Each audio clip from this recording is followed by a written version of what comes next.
अध्याय 5 कर्मयोग। कृष्ण भावना भावित कर्म।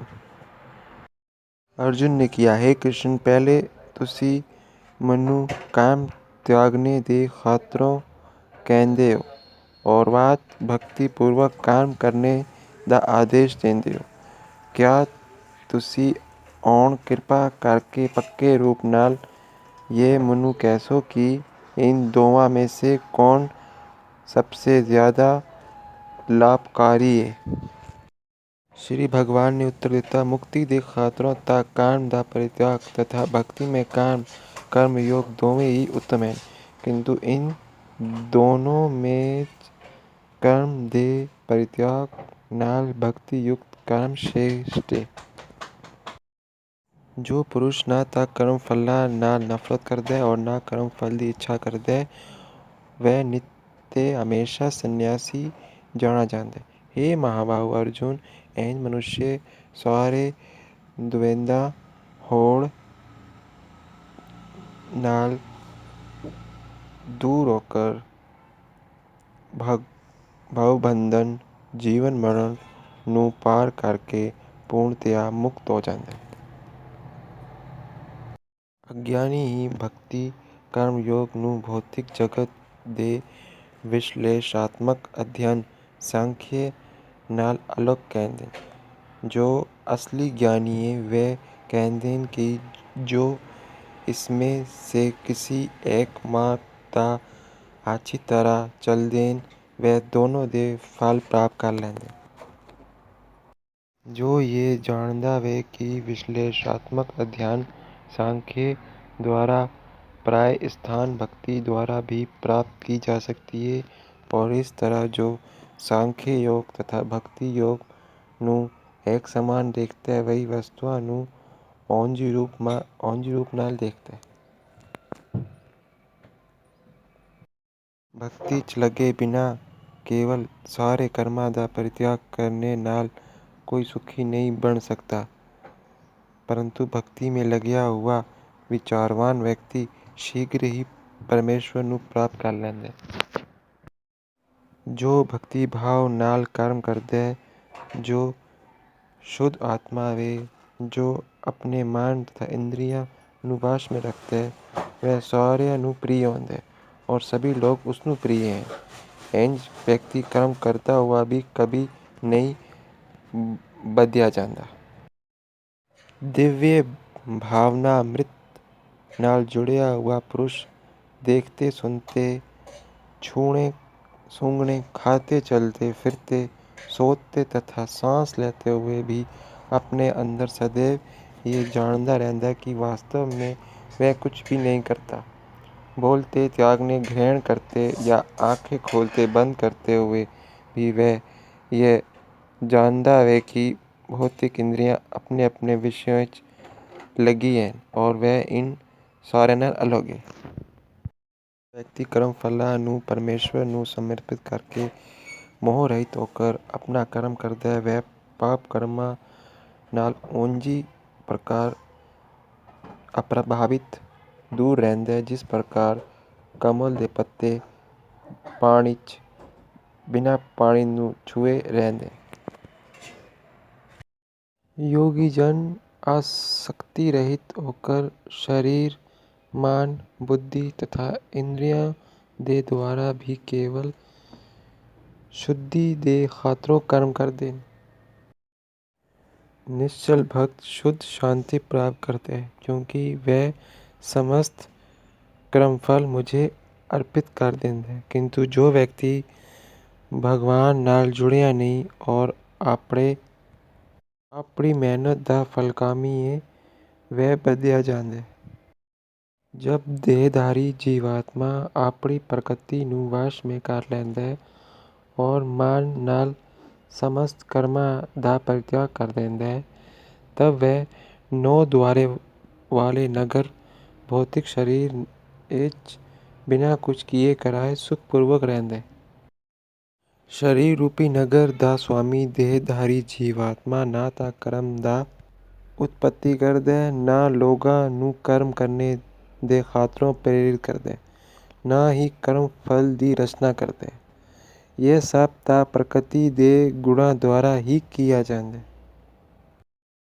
ਪਰਮੇਸ਼ਵਰ ਨਾ ਤਾਂ ਕਿਸੇ ਦੇ ਪਾਪੋਂ ਨੂੰ ਗ੍ਰਹਿਣ ਕਰਦਾ ਨਾ ਪੁੰਨੇ ਨੂੰ, ਕਿੰਤੂ ਸਾਰੇ ਦੇਹਧਾਰੀ ਜੀਵ ਉਸ ਅਗਿਆਨ ਦੇ ਕਾਰਨ ਮੋਹਗ੍ਰਸਤ ਰਹਿੰਦੇ ਜੋ ਉਨਕੇ ਵਾਸਤਵਿਕ ਗਿਆਨ ਨੂੰ ਢਕਿਆ ਹੁਆ ਰਹਿੰਦਾ।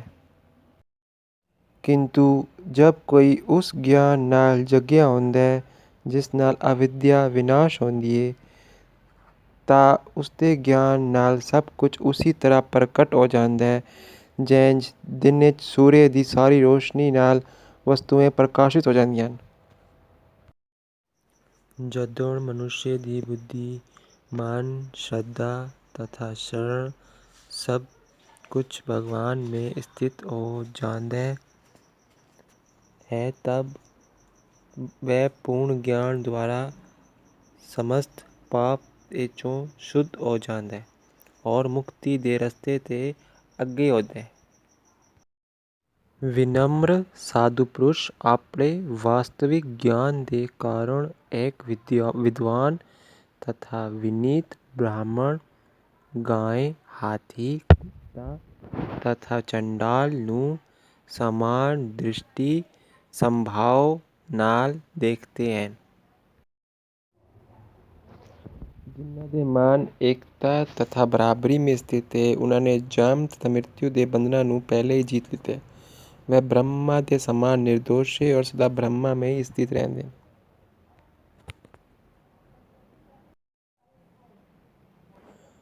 जो ना प्रिय वस्तु नू पाकर हर्षित खुश होंदा है और ना अप्रिय वस्तु नू पाकर विचलित होंदा है। जो स्थिर बुद्धि है, जो मोह रहित है और जो भगवत विद्या नू जानने वाला है, वह पहले ही ब्रह्म में स्थित रहता है। ऐसा मुक्त पुरुष भौतिक इंद्रिय सुख दी और आकर्षित नहीं होता, बल्कि हमेशा समाधि में रहकर अपने अंदर दे आनंद नू अनुभव करता है। इस प्रकार स्वरूप प्रसिद्ध व्यक्ति परब्रह्म में स्थिर होने के कारण असीम सुख भोगता है।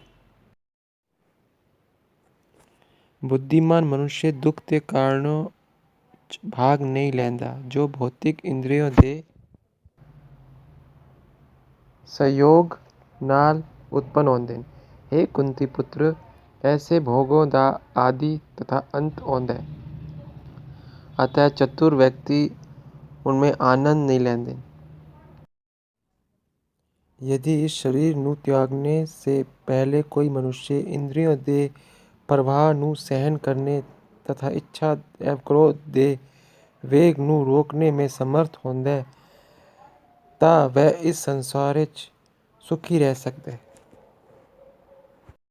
जो अंतर आत्मा में सुख का अनुभव करता है, जो काम में कुशल है और अंतर आत्मा में ही रमण मन प्रसन्न करने की क्रिया करता है तथा जिसका लक्ष्य अंतर्मुखी होंदा है,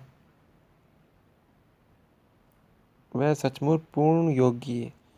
वह ब्रह्म मुक्ति पांदा है और आखिरकार ब्रह्मा नू प्राप्त होंदा है।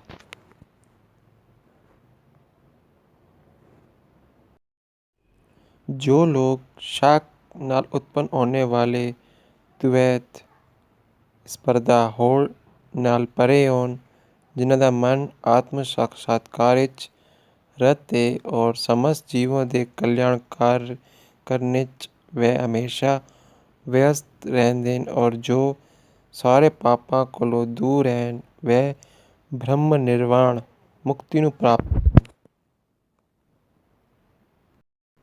जो क्रोध तथा समस्त भौतिक इच्छाओं नाल दूर है, जो स्वरूप प्रसिद्ध आत्म संयमी है और संसिद्धि दे खातर निरंतर प्रयास करता है, उसकी मुक्ति निकट भविष्य सुनिश्चित है।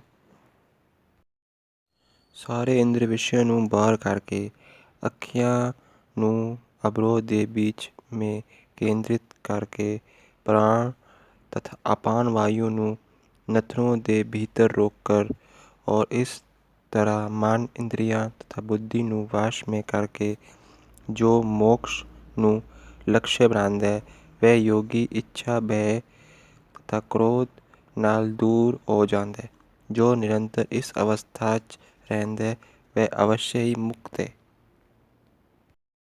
मुझे समस्त यज्ञों तथा तपस्याओं का परम भोक्ता भोग करने वाला समस्त लोकों तथा देवताओं का परमेश्वर एवं समस्त जीवों का उपकारी एवं हितैषी जानकर मेरे भावनामृत नाल पूर्ण पुरुष भौतिक दुखों नाल शांति लाभ कर दे।